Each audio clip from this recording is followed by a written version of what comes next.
Shaq will go down as the best player of all time. Understand that. Get angry. Jump in my comments. Say something about MJ. Shut your mouth. Yeah. This is Roadside. This is me.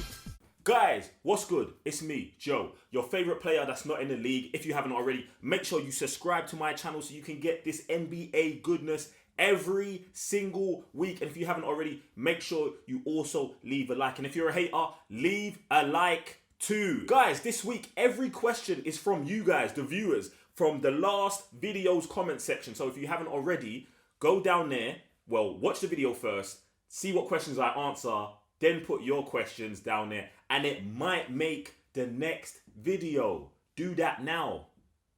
Wait, I just told you. I don't know. Do that at some point during the video or after the video or after you subscribe. Do it. Thank you. Appreciated. Namaste. All right, now before we jump to your questions, we're going to do our weekly fantasy update. My team, the Gotham Dark Knights, are currently free. And so once again, shout out to everyone who said my team was trash. We're moving. Get me? We're moving. How is your fantasy team doing? Jump in the comment section below. Let me know. Question number 1. With Kyle Kuzma sliding back into, kind of better form, and the Lakers currently being number 1 in the West, do we think the Lakers can steal a top spot in the West? Now, the answer is yes. But it's dependent on a couple things.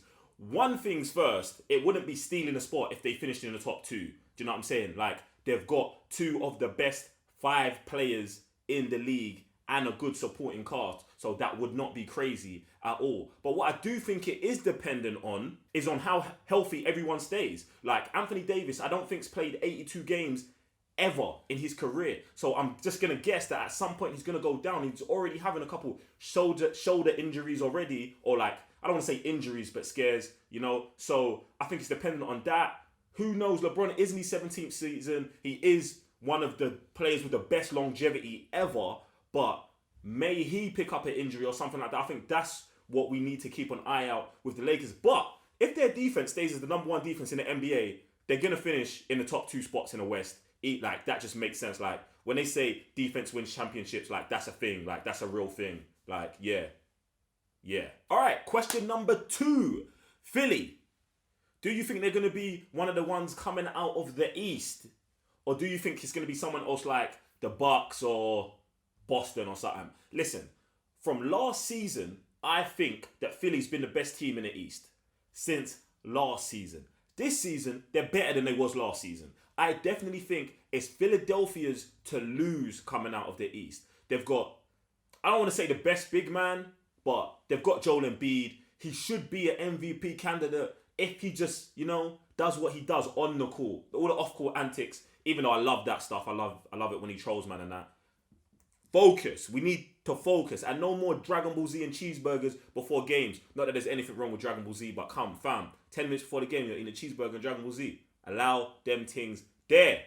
Question number 3 comes from Geek Sensei. Shout out to man like Geek Sensei. If you don't know who Geek Sensei is, then you probably don't know about Cyber Nerds channel. Go check out that channel, the Cyber Nerds, for, shameless plug. I don't even know if it's a shameless because he wrote a comment in the comment section. I'm just telling you who he is. Anyway, to the question. Your best, favorite, whatever, European player. My favorite European player, you might already know because I've spoke about him before in a video that I've done. It's Manu Ginobili. I think Manu Ginobili is just the nicest. He's one of the nicest 2 guards ever. Forget nationality, race, way of all of that. Forget all of that. He's one of the nicest 2 guards ever. Look, 4-time NBA champion, 2-time NBA All-Star, 2-time All-NBA third team, NBA 6th man, rookie, all rookie set. Bruv, he's got bare. He's got bare accomplishments. And he's nice. You know what? When I say man revolutionized the game, the Euro step. The only people doing Euro steps in the NBA before Manu Ginobili were European.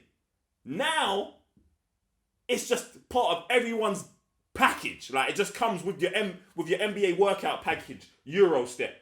Ginobili did that. He didn't invent the Euro step, but he brought it to the league.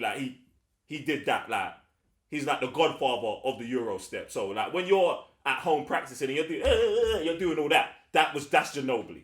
He did that. Ginobili. So impact in the game and outside of the game. Ginobili. But yo, jump in the comment section below. I'm very interested. Who is your favorite European player and why? And listen, I don't want bare Giannis's down there. Yeah, he's from Greece and he does count. He plays for the Greece national team. But come on, like, bro, man's got nothing on his resume. Well, he's got MVP. Nah, there's other man anyway. There's other man before Giannis. Giannis has got time. Yeah? Question number 4 comes from Dr. Waffle House. Shout out to Dr. Waffle House. Always on my Twitch streams. If you don't know, I've got a Twitch channel, twitch.com/JiCanWin. And I stream about 3-4 times a week. So make sure you follow that channel if you want to see my live streams. But if you don't, that's fine. Also. Anyway, question from Dr. Waffle House. Do you think early season standouts like the Timberwolves and the Heat can keep up the pace and stay near the top of their respective divisions? Now, when this question was asked, the Timberwolves were 4-1. I'll start with the Timberwolves. They were 4-1 then. They're currently 5-4. So that kind of answers itself. Also, let's say they was, I don't know, they played 9 games. Let's say they was 8-1. My answer would still be no. Like, I'm not trusting what's his face? Karl Anthony Towns and Andre Wiggins to do anything. Like, just from their history of players. And granted, they've been young. They're still growing. They're coming into their primes. I just don't trust them, man, as my 2 best players. Like, no, I'm not doing that. So, no. For Timberwolves, 100% no. Now, Miami Heat, they were 5-1 at the point that this question was asked, and now are 6-3. So they're kind of keeping up that pace, but I can't say yes to this question. They've got a better chance than the Timberwolves of doing better because they're in the East, and the East is so weak this season.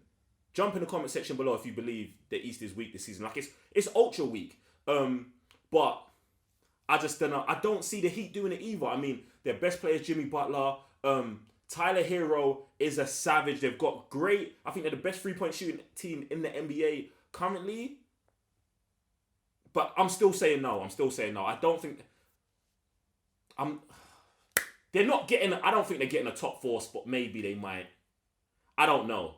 The jury's still out on Miami. Let me know what you think in the comment section below. Boom, do that. Question number 5 comes from Dreadlock. Shout out to you for being in the comment sections below. Are the Warriors done as championship contenders for years to come?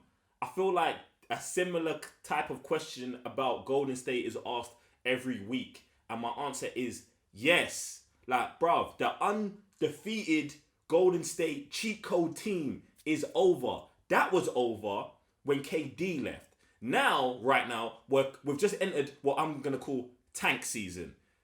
They just said that Curry's out for the whole season because the hand injury, his broken hand is worse than we initially thought. Or we was like, well, we can just rest Steph for a year, try and get a number 1 draft pick, try and get LaMelo Ball, and then we can get like the reinvented new Splash Brothers with him, Clay, and Steph after a year of rest. Like, that sounds like a good team. Or it sounds smart. What they need to do, they've got to just go back to the drawing board where they draft really well and they bring in some new pieces. I think that's the way for Golden State to get back up to the top. But the whole Golden State, we're beating everyone, like everyone knows that's over. And when you say years to come, I'm going to say in the next 5 years, in the next 3 years, I don't see Golden State winning a championship or even getting to the finals. But like, there's bare stuff can happen between now and then. So yeah, there's that. Number 6 from Mark Jedi Hamill. Like, I know this is the real Mark Hamill, so I appreciate you spending time on my channel, G. Shout out to all my Star Wars fans. But yeah, R.I.P. Luke and all that. His question is, Karem and Magic, Shaq and Kobe, or AD and LeBron? Who would I pick? Now, first, I'm just... AD and LeBron. No is the answer to them. No, they disqualify from even... Like, I'm upset you included them in this question due to the fact that they've done nothing. What? They've played, 10 games? Like, move. You don't belong here. No, you're out. Then it comes down to Kareem and Magic against Kobe and Shaq. And now for me, when it comes to duos, yeah, firstly, there's nothing better than a little big duo. Guard, center, guard, big forward, power forward, do you know what I'm saying? So then you take that. I think that combination is the best combination ever. And then nextly, I always look at the big first. The team with the better big, or the duo with the better big, is usually the better duo. Because the better your big is, the easier it is for your guard to operate. So, and I think personally, I'm going to get murdered by everyone who's like older than me when I say, I think it's Kobe and Shaq. Easily, because Shaq is the better center. Like, Shaq would eat up Kareem. Fam, pause. Get me. But he would. Like, prime Shaq is unstoppable, fam. Like, there was no one. Do you know what stopped prime Shaq? Shaq stopped prime Shaq. Do you get what I'm saying? Like, no, like, and then you add Kobe, and it's not, I don't know if it's prime Kobe or young Kobe you're asking, but I'm going to take the Kobe that was with prime Shaq, and I'm going to just take that duo. Because Shaq was so dominant, life was easier for Kobe in his early years, innit? So I'm just going with that. Shaq, like, bro, I don't think there's ever, like, Shaq, when it comes to dominating the game, Shaq will go down as the best player of all time. Understand that. Get angry. Jump in my comments. Say something about MJ. Shut your mouth. Shaq. Prime Shaq. Unstoppable. The end. I'm taking them too. Oh, and they won 3 chips, and they probably could have won more if these man didn't, you know, start bickering and stuff. There's that. Whatever. Question number 7 comes from Mark Marini, and he says, Luca Doncic, dark horse for MVP, or am I crazy? You're crazy. You're crazy. Like, you're mad. No. It's no. No. No. No. I'm just going to move on. Like, I feel like you knew the answer to... You knew that... Maybe you was trolling. Nah, I'm out. Question number 8 comes from Patrick Gadsden. He says, we're still on the Luka topic.